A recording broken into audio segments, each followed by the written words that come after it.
Get ready for shorthand dictation at the rate of 150 words per minute. Start.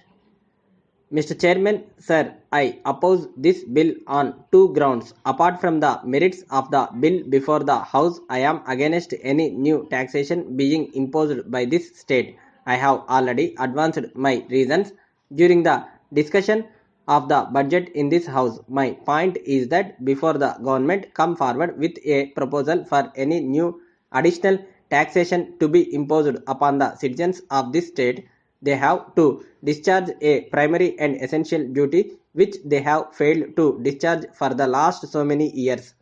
I am not against the imposition of any new taxes for the purpose of carrying on the administration of our state as a welfare state. But my complaint is that before any new tax is sought to be levied, even though it be for a good reason, the government have to consider whether they could not put through an effective retrenchment program and cut down expenditure. It is a top-heavy administration which we have inherited from the foreign government and which we are continuing to have without any change for the last so many years. My first objection is that this government have no right to consider fresh taxation proposals. Before doing so, they should consider the desirability of effecting suitable retrenchment, which should certainly not be in the lower ranks. Retrenchment is always effected in the lower grades and the upper grades are not touched at all. We have got a top heavy administration and there are very important many undesirable and unnecessary posts in the state. These posts must be abolished and there must be retrenchment in all the departments.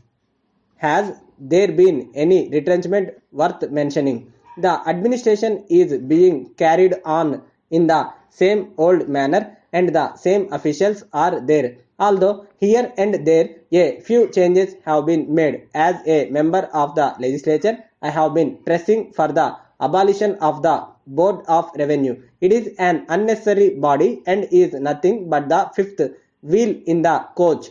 This government have not yet attempted to think about the advisability of abolishing the Board of Revenue and other unnecessary posts. This is my first objection, sir.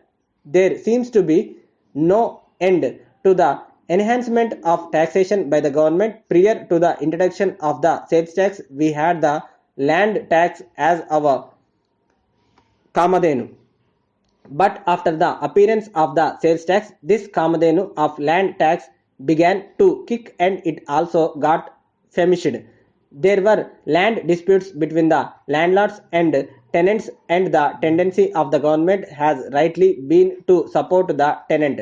I have been in fact supporting this tendency. Now if the government really want more benefits to flow to the tenants, they must make it convenient for the landlords to give such benefits to the tenants without guarding. The government should see that no further impediments are placed in the way of the landlords and that they are not taxed further. My second objection, with great respect to the Honorable the Minister in charge of the bill, is that this measure for the imposition of a surcharge on land revenue is a dishonest one.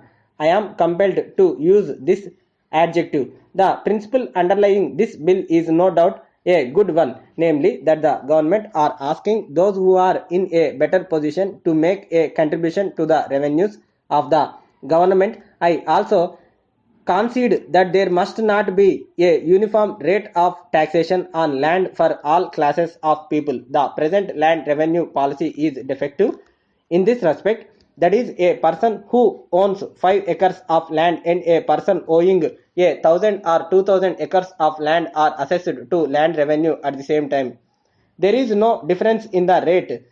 If the principle that those who are in a better position should pay more is to be accepted, may I ask with great respect to the Treasury bench why they have not come forward with an honest measure for imposing an agricultural income tax, which is the only thing which would solve this problem. If the government want to assess and tax the people according to their capacity and according to the income which they derive from the land. They should have come forward with a tax on agricultural income. I think the sister state of Kerala has got a similar measure.